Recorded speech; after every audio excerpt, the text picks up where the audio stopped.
بسم اللہ الرحمن الرحیم۔ صحیح بخاری حدیث نمبر 6۔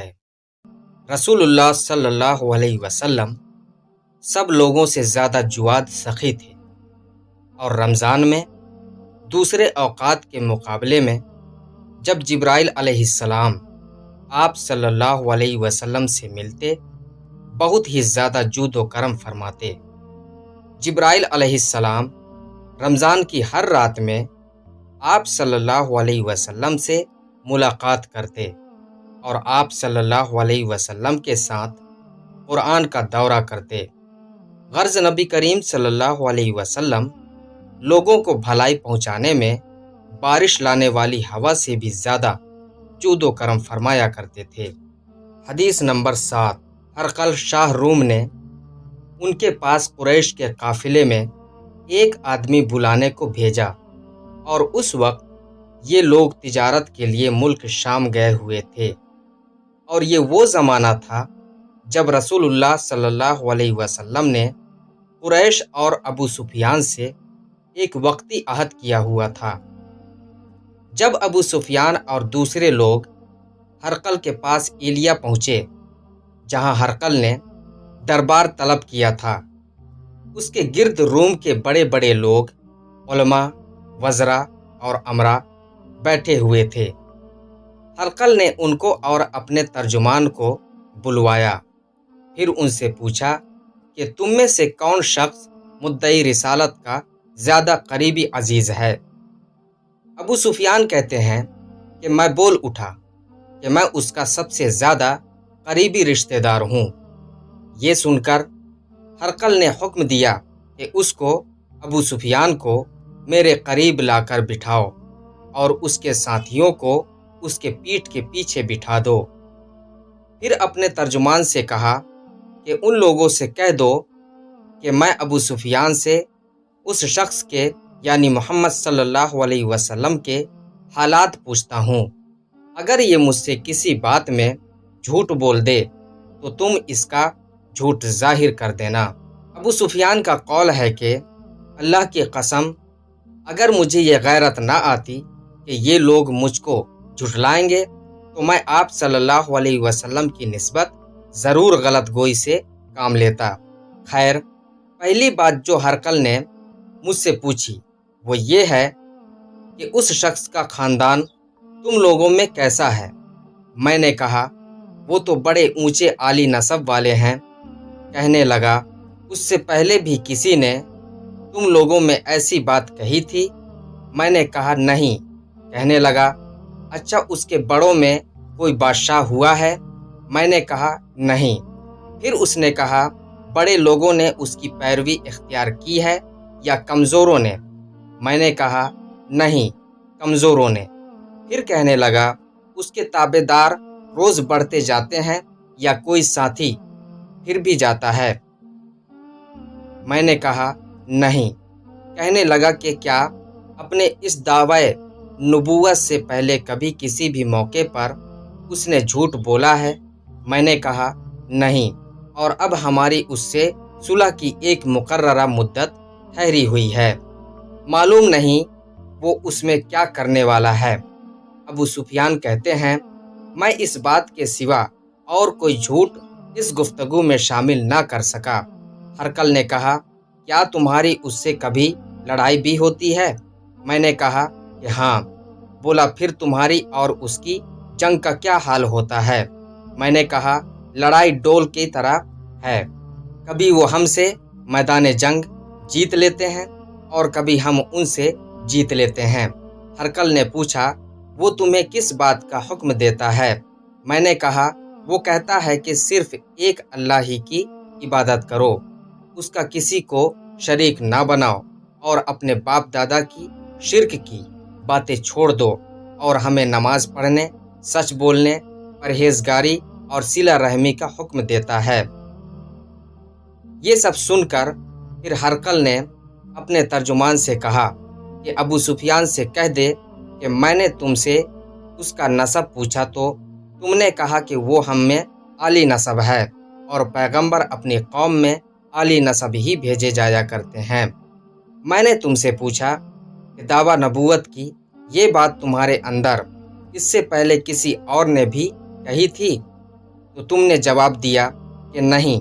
تب میں نے اپنے دل میں کہا کہ اگر یہ بات اس سے پہلے کسی نے کہی ہوتی تو میں سمجھتا کہ اس شخص نے بھی اسی بات کی تقلید کی ہے جو پہلے کہی جا چکی ہے۔ میں نے تم سے پوچھا کہ اس کے بڑوں میں کوئی بادشاہ بھی گزرا ہے؟ تم نے کہا کہ نہیں۔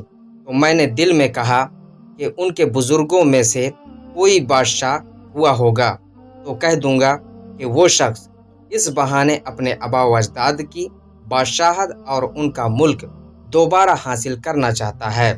اور میں نے تم سے پوچھا کہ اس بات کے کہنے یعنی پیغمبری کا دعویٰ کرنے سے پہلے تم نے کبھی اس کو دروغ گوئی کا الزام لگایا ہے؟ تم نے کہا کہ نہیں۔ تو میں نے سمجھ لیا کہ جو شخص آدمیوں کے ساتھ دروغ گوئی سے بچے اور اللہ کے بارے میں کیسے جھوٹی بات کہہ سکتا ہے۔ اور میں نے تم سے پوچھا کہ بڑے لوگ اس کے پیرو ہوتے ہیں یا کمزور آدمی؟ تم نے کہا کمزوروں نے اس کی اتباع کی ہے۔ تو دراصل یہی لوگ پیغمبروں کے متبعین ہوتے ہیں۔ اور میں نے تم سے پوچھا کہ اس کے ساتھی بڑھ رہے ہیں یا کم ہو رہے ہیں؟ تم نے کہا کہ وہ بڑھ رہے ہیں، اور ایمان کی کیفیت یہی ہوتی ہے حتیٰ کہ وہ کامل ہو جاتا ہے۔ اور میں نے تم سے پوچھا کہ آیا کوئی شخص اس کے دین سے ناخوش ہو کر مرتد بھی ہو جاتا ہے؟ تم نے کہا نہیں۔ تو ایمان کی خاصیت بھی یہی ہے، جن کے دلوں میں اس کی مسرت رچ بس جائے وہ اس سے لوٹا نہیں کرتے۔ اور میں نے تم سے پوچھا کہ آیا وہ کبھی عہد شکنی کرتے ہیں؟ تم نے کہا نہیں۔ پیغمبروں کا یہی حال ہوتا ہے، وہ عہد کے خلاف ورزی نہیں کرتے۔ اور میں نے تم سے کہا کہ وہ تم سے کس چیز کے لیے کہتے ہیں؟ تم نے کہا کہ وہ ہمیں حکم دیتے ہیں کہ اللہ کی عبادت کرو، اس کے ساتھ کسی کو شریک نہ ٹھہراؤ، اور تمہیں بتوں کی پرستش سے روکتے ہیں اور پرہیزکاری کا حکم دیتے ہیں۔ لہٰذا اگر یہ باتیں جو تم کہہ رہے ہو سچ ہیں تو عنقریب وہ اس جگہ کا مالک ہو جائے گا کہ جہاں میرے یہ دونوں پاؤں ہیں۔ مجھے معلوم تھا کہ وہ پیغمبر آنے والا ہے، مگر مجھے یہ معلوم نہیں تھا کہ وہ تمہارے اندر ہوگا۔ اگر میں جانتا کہ اس تک پہنچ سکوں گا تو اس سے ملنے کے لیے ہر تکلیف گوارا کرتا۔ اگر میں اس کے پاس ہوتا تو اس کے پاؤں دھوتا۔ ہرقل نے رسول اللہ صلی اللہ علیہ وسلم وہ خط منگایا جو آپ نے وحیہ قلبی رضی اللہ تعالیٰ عنہ کے ذریعے حاکم بصرہ کے پاس بھیجا تھا، اور اس نے وہ ہرقل کے پاس بھیج دیا تھا۔ پھر اس کو پڑھا تو اس میں لکھا تھا، اللہ کے نام کے ساتھ جو نہایت مہربان اور رحم والا ہے۔ اللہ کے بندے اور اس کے پیغمبر محمد صلی اللہ علیہ وسلم کی طرف سے یہ خط ہے، شاہ روم کے لیے۔ اس شخص پر سلام ہو جو ہدایت کی پیروی کرے۔ اس کے بعد میں آپ کے سامنے دعوت اسلام پیش کرتا ہوں۔ اگر آپ اسلام لے آئیں گے تو دین و دنیا میں سلامتی نصیب ہوگی، اللہ آپ کو دوہرا ثواب دے گا۔ اور اگر آپ میری دعوت سے روگردانی کریں گے تو آپ کی رعایا کا گناہ بھی آپ ہی پر ہوگا۔ اور اے اہل کتاب، ایک ایسی بات پر آ جاؤ جو ہمارے اور تمہارے درمیان یکساں ہے، وہ یہ کہ ہم اللہ کے سوا کسی کی عبادت نہ کریں اور کسی کو اس کا شریک نہ ٹھہرائیں، اور نہ ہم میں سے کوئی کسی کو اللہ کے سوا اپنا رب بنائے۔ پھر اگر وہ اہل کتاب اس بات سے منہ پھیر لیں تو مسلمانوں، تم ان سے کہہ دو کہ تم مانو یا نہ مانو، ہم تو ایک اللہ کی اطاعت گزار ہیں۔ ابو سفیان کہتے ہیں، جب ہرقل نے جو کچھ کہنا تھا کہہ دیا اور خط پڑھ کر فارغ ہوا تو اس کے ارد گرد بہت شور و غوغا ہوا، بہت سی آوازیں اٹھیں اور ہمیں باہر نکال دیا گیا۔ تب میں نے اپنے ساتھیوں سے کہا کہ ابو کبشہ کے بیٹے نبی کریم صلی اللہ تعالیٰ علیہ وسلم کا معاملہ تو بہت بڑھ گیا، دیکھو تو اس سے بنی اصفر روم کا بادشاہ بھی ڈرتا ہے۔ مجھے اس وقت سے اس بات کا یقین ہو گیا کہ نبی کریم صلی اللہ علیہ وسلم عنقریب غالب ہو کر رہیں گے۔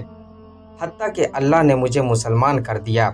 راوی کا بیان ہے کہ ابن ناطور ایلیا کا حاکم، ہرقل کا مصاحب اور شام کے نصارہ کا لاٹ پادری بیان کرتا تھا کہ ہرقل جب ایلیا آیا ایک دن صبح کو پریشان اٹھا تو اس کے درباریوں نے دریافت کیا کہ آج ہم آپ کی حالت بدلی ہوئی پاتے ہیں، کیا وجہ ہے؟ ابن ناطور کا بیان ہے کہ ہرقل نجومی تھا، علم نجوم میں وہ پوری مہارت رکھتا تھا۔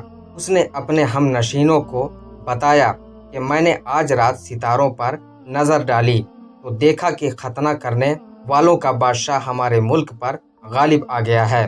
بھلا اس زمانے میں کون لوگ ختنہ کرتے ہیں؟ انہوں نے کہا کہ یہود کے سوا کوئی ختنہ نہیں کرتا، سو ان کی وجہ سے پریشان نہ ہوں۔ سلطنت کے تمام شہروں میں یہ حکم لکھ بھیجیے کہ وہاں جتنے یہودی ہوں سب قتل کر دیے جائیں۔ وہ لوگ انہی باتوں میں مشغول تھے کہ ہرقل کے پاس ایک آدمی لایا گیا جسے شاہ غسان نے بھیجا تھا۔ اس نے رسول اللہ صلی اللہ علیہ وسلم کے حالات بیان کیے۔ جب ہرقل نے سارے حالات سن لیے تو کہا کہ جا کر دیکھو وہ ختنہ کیے ہوئے ہے یا نہیں۔ انہوں نے اسے دیکھا تو بتلایا کہ وہ ختنہ کیا ہوا ہے۔ ہرقل نے جب اس شخص سے عرب کے بارے میں پوچھا تو اس نے بتلایا کہ وہ ختنہ کرتے ہیں۔ تب ہرقل نے کہا یہی محمد صلی اللہ علیہ وسلم اس امت کے بادشاہ ہیں جو پیدا ہو چکے ہیں۔ پھر اس نے اپنے ایک دوست کو رومیہ خط لکھا اور وہ بھی علم نجوم میں ہرقل کی طرح ماہر تھا۔ پھر وہاں سے ہرقل حمص چلا گیا۔ ابھی حمص سے نکلا نہیں تھا کہ اس کے دوست کا خط اس کے جواب میں آ گیا۔ اس کی رائے بھی نبی کریم صلی اللہ علیہ وسلم کے ظہور کے بارے میں ہرقل کے موافق تھی کہ محمد صلی اللہ علیہ وسلم واقعی پیغمبر ہیں۔ اس کے بعد ہرقل نے روم کے بڑے آدمیوں کو اپنے حمص کے محل میں طلب کیا اور اس کے حکم سے محل کے دروازے بند کر لیے گئے۔ پھر وہ اپنے خاص محل سے باہر آیا اور کہا اے روم والو، کیا ہدایت اور کامیابی میں کچھ حصہ تمہارے لیے بھی ہے؟ اگر تم اپنی سلطنت کی بقا چاہتے ہو تو پھر اس نبی کی بیعت کر لو اور مسلمان ہو جاؤ۔ یہ سننا تھا کہ پھر وہ لوگ وحشی گدھوں کی طرح دروازوں کی طرف دوڑے مگر انہیں بند پایا۔ آخر جب ہرقل نے اس بات سے ان کی یہ نفرت دیکھی اور ان کے ایمان لانے سے مایوس ہو گیا تو کہنے لگا کہ ان لوگوں کو میرے پاس لاؤ۔ جب وہ دوبارہ آئے تو اس نے کہا میں نے جو بات کہی تھی اس سے تمہاری دینی پختگی کی آزمائش مقصود تھی، سو وہ میں نے دیکھ لی۔ تب یہ بات سن کر وہ سب کے سب اس کے سامنے سجدے میں گر پڑے اور اس سے خوش ہو گئے۔ بالآخر ہرقل کی آخری حالت یہی رہی۔ حدیث نمبر 8۔ رسول اللہ صلی اللہ علیہ وسلم نے فرمایا اسلام کی بنیاد 5 چیزوں پر قائم کی گئی ہے۔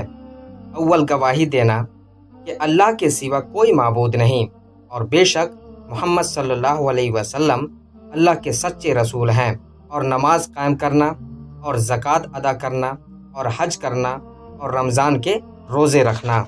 حدیث نمبر 9۔ آپ صلی اللہ علیہ وسلم نے فرمایا کہ ایمان کے 60 سے کچھ اوپر شاخیں ہیں اور حیا شرم بھی ایمان کی ایک شاخ ہے۔ حدیث نمبر 10۔ آپ صلی اللہ علیہ وسلم نے فرمایا مسلمان وہ ہے جس کی زبان اور ہاتھ سے مسلمان بچے رہیں، اور مہاجر وہ ہے جو ان کاموں کو چھوڑ دے جن سے اللہ نے منع فرمایا ہے۔